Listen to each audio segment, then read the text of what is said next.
know I still love you, baby. And you'd never change. I want nobody, nobody but you. I want nobody, nobody but you. 난 사람 싫어, 네가 아니면 싫어. I want nobody, nobody, nobody. Bonjour à tous, j'espère que vous allez bien. Aujourd'hui on se retrouve pour une nouvelle vidéo et dans cette vidéo donc on va parler de Corée. Donc c'est le vlog numéro 3 et aujourd'hui on est au temple Jogye-sa et dans plusieurs autres lieux, mais là pour l'instant on est au temple Jogye-sa. Donc c'est un temple bouddhiste zen coréen qui est assez vieux et qui se situe en plein cœur de Séoul. Et là vous avez pu voir le pavillon principal. Et vous avez un énorme jardin, donc en fait là on est dans un espèce de labyrinthe qui est matérialisé par des jardinières et vous avez un nombre incalculable de petites fleurs. Donc là, comme vous avez pu le voir, il y a 2 dragons à l'entrée et ils sont également faits en plantes, donc là des fleurs qui sortent et vous pouvez y voir voilà, tout le corps du dragon et la queue qui sort d'un bassin. C'est vraiment très très bien fait, c'est vraiment super bien entretenu et vraiment on est plongé dans une atmosphère dès l'entrée du complexe. C'est vraiment superbe.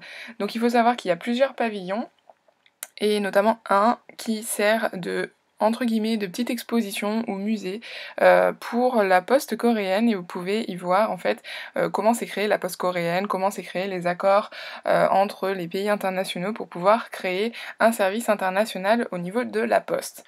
Et là on est sous la porte principale, donc comme vous pouvez le voir elle est très bien entretenue, les peintures sont superbes et vous avez plusieurs supports qui sont suspendus au-dessus de la porte. C'est vraiment très très joli. Et on a eu droit également à une dégustation de thé au lotus. C'était très bon, enfin j'avais jamais goûté donc c'était assez inattendu. C'était vraiment intéressant. Et donc comme vous pouvez le voir, il y avait plusieurs décorations et des sculptures de plantes encore également. Donc là vous avez l'arbre qui est assez connu, qu'on voit très souvent à l'entrée du temple. Et ensuite on est allé dans le quartier de Insadong qui est juste à côté. Et on a été se balader. Il faut savoir que Insadong c'est quand même un quartier qui est assez animé. On y retrouve pas mal de touristes quand même qui sont là parce qu'il y a beaucoup de boutiques de souvenirs, notamment de souvenirs qui sont culturels. Et donc vous pouvez y trouver pas mal de petites choses, des gadgets, des choses comme ceci. Et là on est dans un espèce de, je dirais, centre commercial, même si c'en est pas forcément un, à ciel ouvert, donc qui est assez intéressant et qui a plusieurs étages. Et on peut y manger, on peut y acheter beaucoup de choses assez sympas.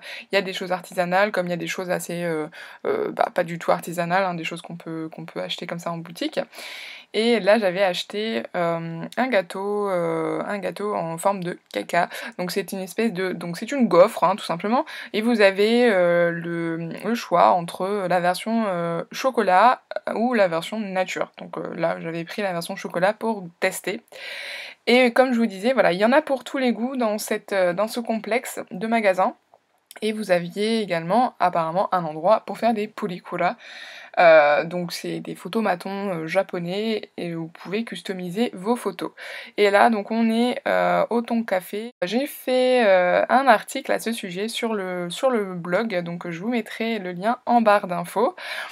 Et à côté de ça, vous aviez une espèce de petit jardin secret, on va dire ça, une espèce d'allée assez sympa avec un nombre incalculable de choses qui étaient attachées dessus. Donc il faut savoir qu'en Corée, il y a beaucoup d'endroits comme ça où vous pouvez acheter votre petite carte ou votre petite chose à suspendre et pour y mettre votre petit mot et vous pouvez